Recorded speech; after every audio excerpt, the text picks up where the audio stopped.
غناء كل سنة الكريسماس. Oh shit, here we go again. طبعا انت فاكرني هقول لك هابي نيو يير ونحتفل مع بعض واجيب لك دلدو على شكل شجرة الكريسماس وضل اطيازك. للأسف لا، ده مش هيحصل. انا جاي النهاردة اصحح شوية معتقدات عندك كشخص مسلم واتقمص دور الشيخ أحا، لاني اكيد اذكى منك واعلى مقاما وانشر المايك فاتكلم براحتي، واكيد كلامي مش هيعجبك لانك شرموط مخصي. فيلا جهز طيازك ويلا نبدا. وقبل ما ابدا حبيت اقول ان الفيديو دوت ما فيهوش اي سخريه او كلام مش كويس عن الدين المسيحي او اي دين عموما، زي ما قال الكتاب.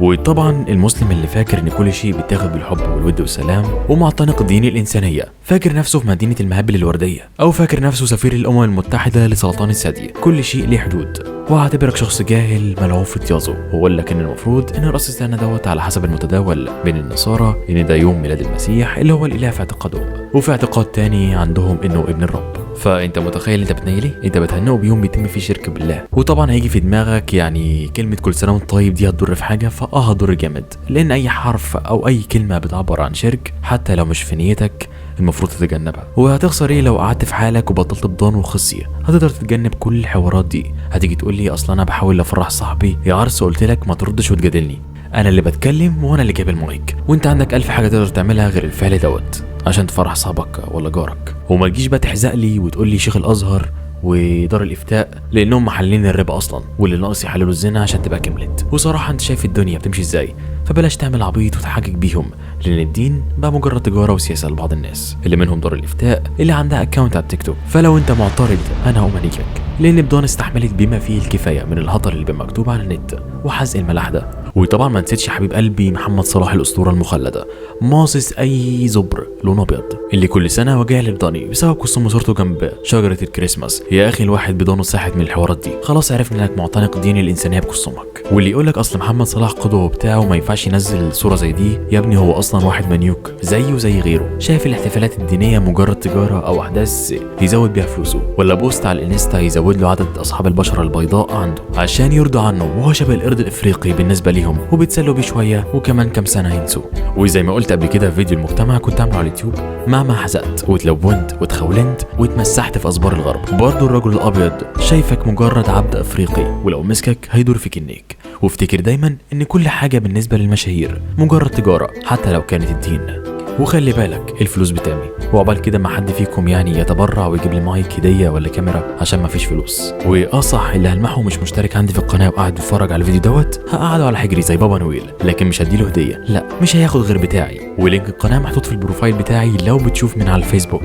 المهم نرجع لكلامنا، كل شخص فينا عبد الشيء، والمشاهير عبيد لحاجتين وهما الشهره والفلوس. فاخونا محمد صلاح اللي ربنا يهديه كل ما الريتش بتاعه يقع يروح منزل تهنئه لاصحاب البشره البيضاء، يمكن يدوله كاس اكبر منبطح السنه الجايه، ولا كاس افضل عبد زنجي من افريقيا، ويشرفنا كلنا في مصر والوطن العربي.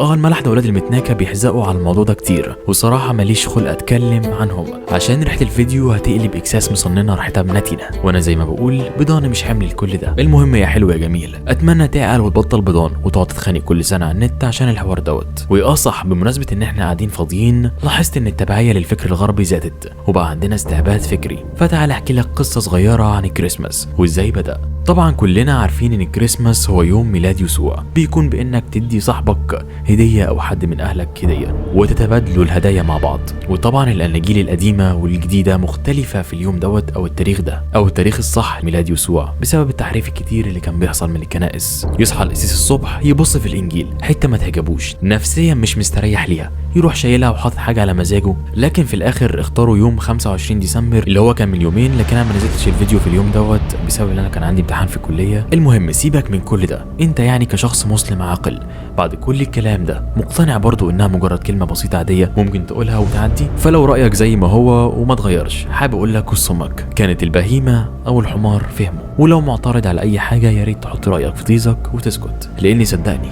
انا مش مهتم اسمعه. المهم اتمنى اكون افدتك باي حاجه او اي معلومه، وطبعا ده مش طبيعي لكن قلت امشيها المره دي عشان بحبكم. فلو وصلت لهنا لاخر الفيديو فحابب اقول لك تاني اشترك في القناه، وبس كده اشوفك فيديو جديد، سلام.